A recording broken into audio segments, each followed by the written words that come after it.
A lot of courage. I have paid both a scribe to write the record of our accounts and to orate them to the audience. Here, the bold and courageous adventures and victories of the Company d'Or. I would just like to preface this by saying these words are not mine. Any offense that may be potentially taken shall be directed at the Quartermaster and not the messenger. You bastard, I'll have your neck after this. Yeah. In the year of our Lord, 1471, in the month of August, the Company d'Or arrived in the lands of Savoy to fulfill our conduct to protect the trade routes in northern Italy. Led by the esteemed Luciano Craggiano, his company of loyal mercenaries set up camp on this Thursday, the 29th of August. Having newly arrived from our successful campaign in Saxony, we set about establishing a source of fortified base close by a Borgo.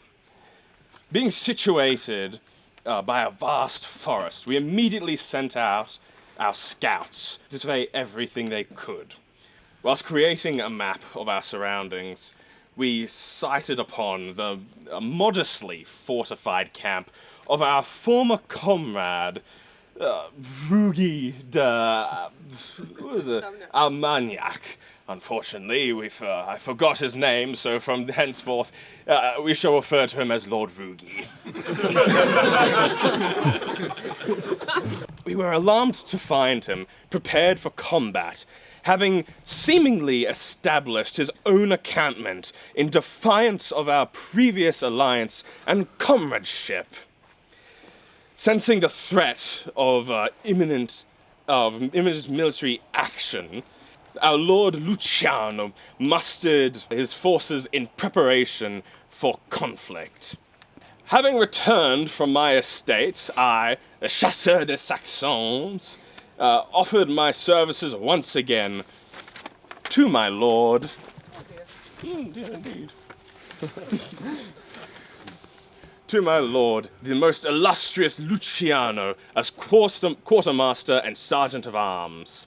The following is an account of the most memorable adventures and victories most glorious. After mustering our men, we happened upon a contingent. The introduction? Yes, that was just the introduction. We're starting day one. We've just started day one. Please, don't let me hold you up anymore. I've seen your nose, Quartermaster. I don't think there's anything to comment on. But my concern, the work. Or the lack thereof. Or the lack thereof. Sure. Let him After mustering our men, we happened upon a contingent of enemy forces whilst collecting lumber from the nearby logging camp. Our forces engaged theirs valiantly, but alas, being greatly outnumbered, we sounded the trumpet to call for aid. I, the chasseur, and the most mighty Czech warrior sallied forth in haste. Seeing our commander and forces in dire straits, we forded the brook and rushed their gunners. Taking heart, our forces rallied, and to our surprise, the strategically challenged former comrade, Lord Rugi, in his grand foresight, had isolated himself from his contingent. His men, quivering in their cowardice, turned tail and hastily fled, leaving their most bewildered commander to our mercies. Turning to haste in his self-architected folly, he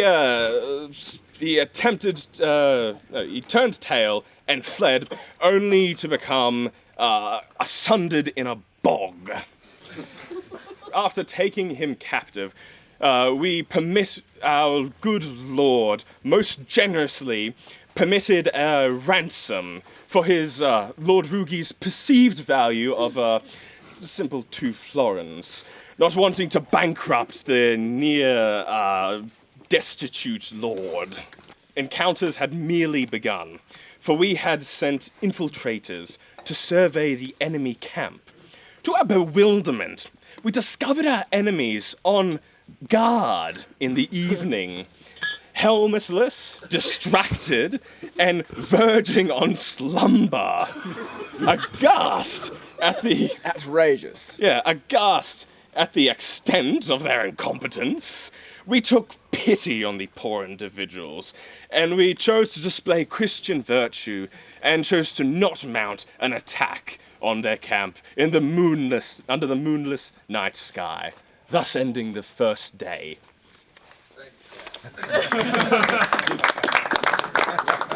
Well delivered. Thank you. I didn't realize I was in such a storytelling contest. This is much more recounting of facts. I'm afraid. Facts. Oh. In the face of, and I guess I also need to add. Facts. You've lost a page, sir. Oh, thank you. I apparently also need to add a preamble. Any offence is intended. There is extra offence intended that you are not going to pick up on because of nuance and layers of but no disrespect is intended, so if I get anybody's names horribly butchered, I want everybody to correct me at once.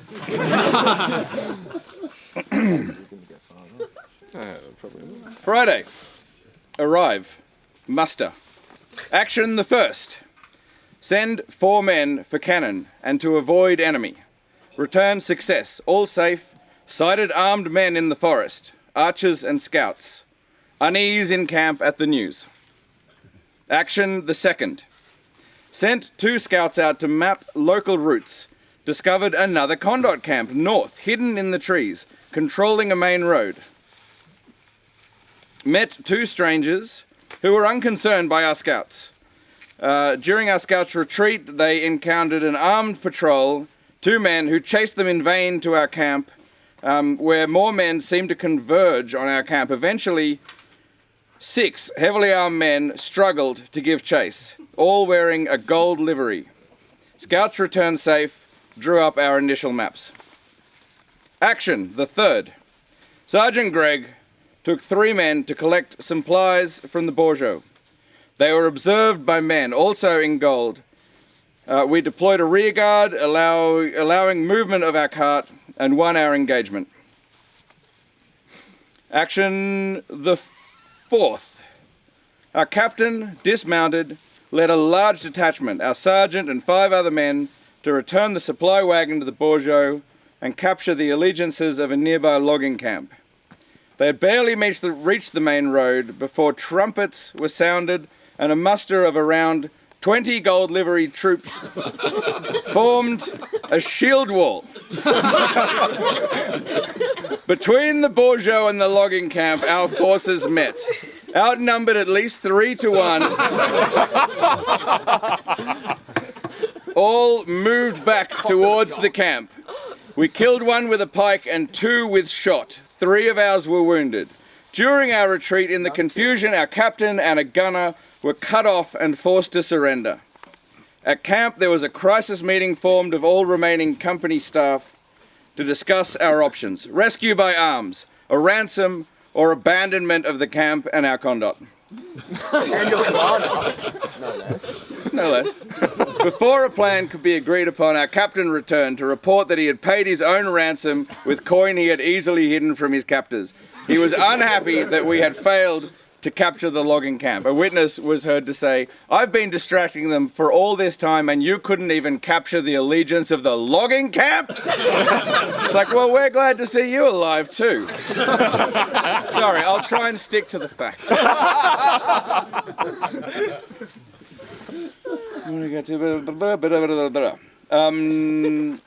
Lord Jacques and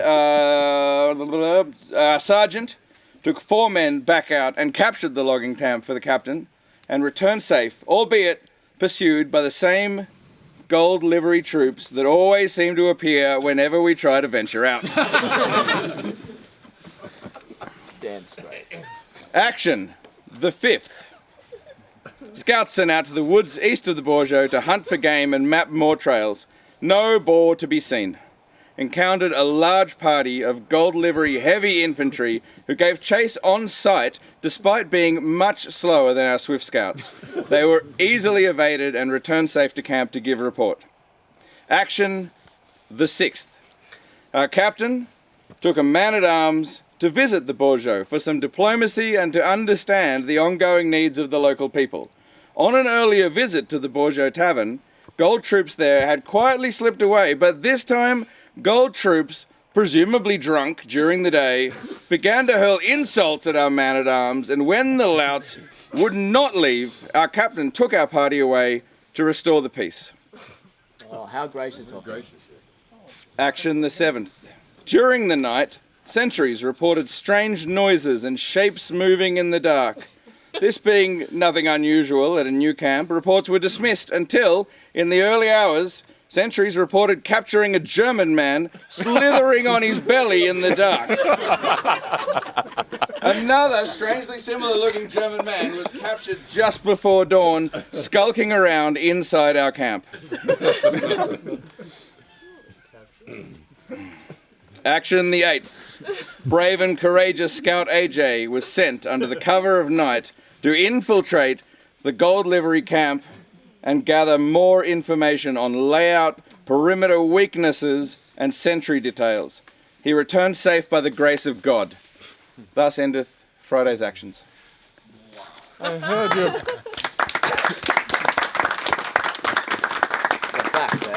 I heard your ability to spin a tall tale was legendary, but that is something else. We continued defending the logging camp and hunting swine and coats of fur, and those wearing sashes of red. While hunting for the Borgo, our brave leader, Luciano, was unjustly harassed by the enemy cavalry. Perceiving his danger, our lord sounded the trumpet, and we, his brave mercenaries, sallied forth to his defense. To our astonishment and dismay, the strategy of our adversary and bewilderment, Sir Rugi and his fellow Mountie were utterly stumped by our blockade of the fjord, at which point we had blocked the entire thing with logs and very well-armed men. Alerted to his predicament, a force of the enemy, bolstered by the graveness of the situation, approached along the road. Finding a crew of mercenary cannoneers, we bribed them for the overly generous price of a gold florin to aim their guns at poor Sergeant Gregorius and then blow him into scraps for the ravens. And thus ends the account of the second day. I think you dropped a page. That's Saturday? Yes. Okay. One would want to bore their audience. Yes. Boring my audience. I'm impressing my patron. It's what I get paid for. It'd be nice to have one, wouldn't it? Saturday. Action the 1st. Since discovering the gold camp, our quartermaster has been trying to establish cordial relations via the mail. But little return mail. Quartermaster went to visit Gold Quartermaster to confirm receipt of mail. Gold camp found empty, apart from one invalid and one man who, although very charming, did not seem to be able to find the company's correspondence journal and could not be, believably, the quartermaster on duty. Outrageous. How could you speak of my men like this? On his return trip, Quartermaster Elden encountered the entire gold company marching up the road. Uneventful meeting except for one rude man, Sergeant, who fell out to hurl jibes and insults. I see that my fellow quartermaster's memory is as slim as his skills in mustering his company. No interruptions. Yeah, can we focus, please? Action the 2nd. Breakfast has made the troops sick.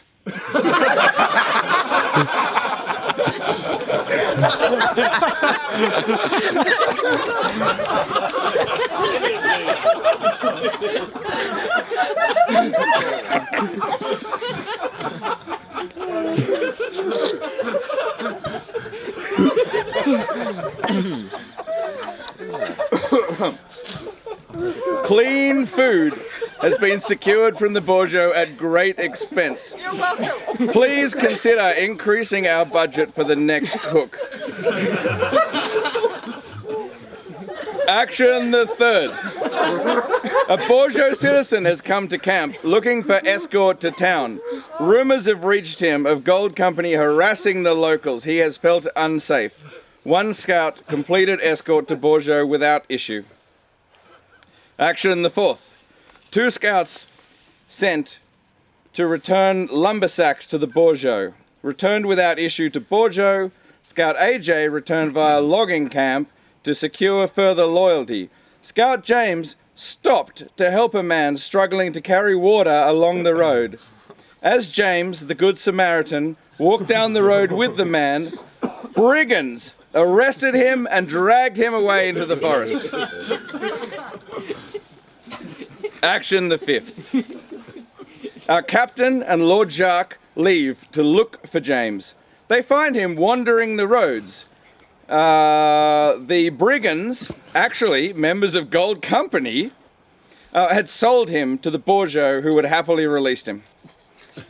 Action the 6th. Scouts, Badger and AJ, move undetected to logging camp, assert their loyalty and return safe.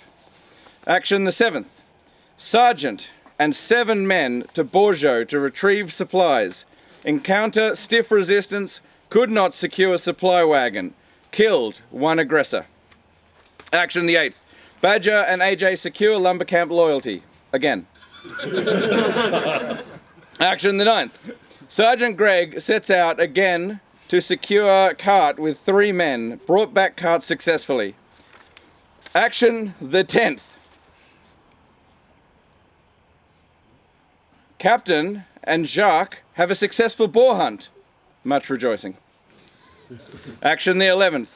Man-at-Arms Chris takes 2 men to return the supply cart to the Borgo. Cowardly gold spies sound blasted trumpet. Gold men swarm, too slow to stop us. Pursued by large gold force, probably 9 men, we took heavy, inaccurate archery, but repelled all with our gunner. All company men return home safe. Action the 12th. Captain and Sean ride out to secure Borgo surrounding immediate area. Brigands spring from bushes, shoot Sean tragically from his horse. Rodney returns safe after killing 1 of the brigands. Sean will be remembered fondly. He was the first man that we have lost here. Action the 13th. Captain and another Sean ride out again. Scout the forest and assert our right to these roads. After visiting the logging camp, Gold Company men, this time numbering at least 25, heavy infantry with cavalry, cut off exit on all sides. Our riders forced to cut through a spooky abandoned village and become trapped against a steep riverbank. With no other option of escape available, our riders spur their steeds across the stream and straight up the vertical bank.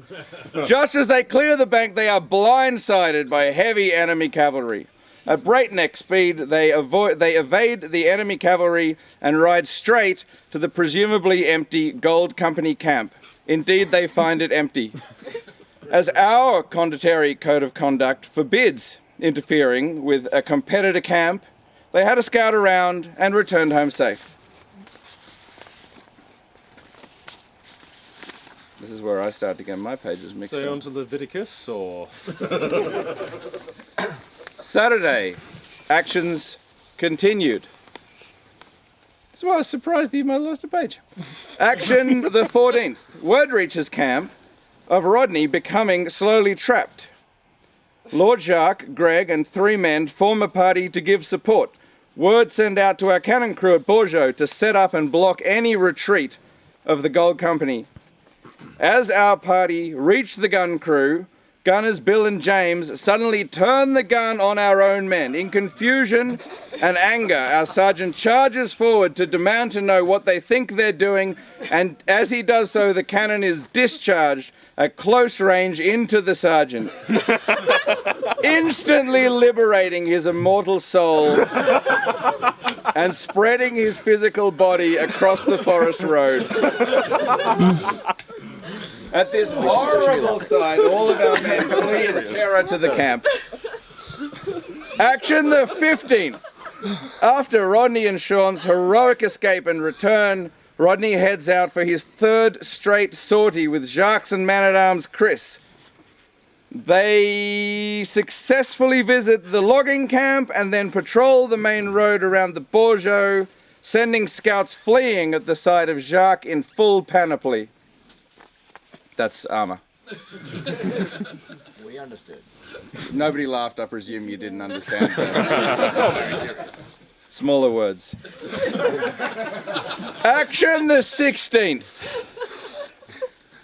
AJ and TJ go scouting and shoot a large boar, but no Gold Company members. Ends Saturday.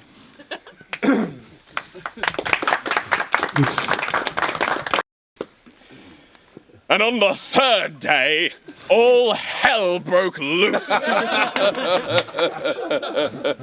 the break of dawn, we received devastating news of the brutal capture and sacking of the Borgo. Arming our men and mustering with great haste and efficiency, we sallied forth once more to the relief of the Borgo. Finding it sacked and plundered, we discovered that the enemy had returned to their camps to prepare a full assault. But lying in wait, we ambushed them, but were driven back by the blistering hellfire of their satanic guns. After suffering under the oppression of their firearms, we made a tactical withdrawal to the safety of our camp. Rallying his men, our illustrious Lord Luciano riled our men to fury. Shoulder to shoulder, the defiant members of the Golden Company advanced, these sniveling rodents. In our darkest hour, in which our men's courage began to falter, our Lord Luciano and the Lady Amanda crashed forth from the forest and obliterated the enemy lines with a rear charge and sent them scurrying back to their camps. There we left them quivering in cowardice and soiled hose until they offered us a truce, which our Lord Luciano graciously accepted, ending hostilities of the blade for the present moment, thus ending the 3rd day. Oh, yeah. Glorious.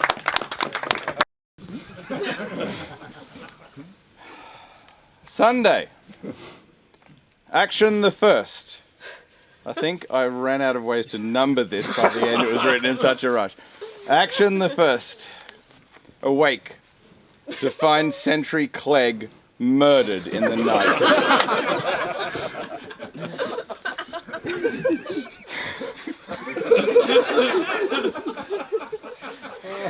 After this incident and so many acts of rank banditry, our captain decides to take a dawn patrol to the Borgo and pledge our protection to the good people there of whom we have grown fond. We hear reports there of Gold Company men rampaging within the town, harassing the people and spreading terror. We raised our flag over the town and returned to camp to saddle horses and array the full company for battle. Word quickly reaches us that the Gold Company have returned to harass the town further, and we march out with our banners high. Sending our handgunners forward, of which the Gold Company rabble are much afeared, their shield wall broke and they ran into the forest. Any thoughts of regrouping were finished off by our cannon rolling out to lay down withering fire. As we formed our proud infantry in front of the town gates, we started to hear mysterious wild cries from the forest, and as many as 30 shieldsmen, halberdiers, and archers came rushing out of the trees, followed by a dozen heavy cavalry. A beacon of good judgment, Sergeant Gregory withdrew our troops. Outnumbered, we sent our agents out with bags of coin to negotiate for some recruitment of currently gold-liveried troops. Continues. We were able to secure a good group of Germans to bolster our lines, and when they arrived, we swept across the Borgo Valley, driving their men all the way back to their camp. Pausing briefly to water our troops, Gold Company men gathered courage and returned down the hill from their camp in a repulsive human wave, crashing against our lines. As our men endured blow after crashing blow, we were suddenly engaged from behind by their treacherous and cowardly cavalry. Soundly overcome by a ridiculous weight of numbers, our captain elected to withdraw to the camps, leaving a small party of light scouts to secure our rearward advance to camp. Sure enough, the belligerents did arrive at camp, and as they formed up their attack, our scouts attacked them suddenly in the rear, cutting down many confused men before being heroically cut down themselves. Emboldened by this tiny victory, the Gold Company pushes on our camp and seemed they would overrun us quickly when Captain d'Armagnac charged down their flanks with our full heavy cavalry, routing the attackers and cutting down any who refused to flee. As the Gold Sergeant attempted to rally his reinforcement, our captain rode out to meet Captain Coraggioso from the Gold Company to negotiate a peace and prevent any further Gold Company bloodshed and expense. Captain Coraggioso, as impetuous as any of his men, refused and swore to drive us from our very camp. As such, all we could do was man our barricades and fight for our lives, slaying countless and knocking many down to drown in our defensive ditches. As our men slowly fell one by one, we watched our own captain rout from his cavalry engagement, apparently wounded, and leave us and the field with all of our cavalry in tow. Just as all seemed lost, we assume Coraggioso finally lost his appetite for his bleeding of coin and life and sounded the retreat, leaving a mere 6 brave heroes of our company to hold. I ran out of paper. To hold our walls.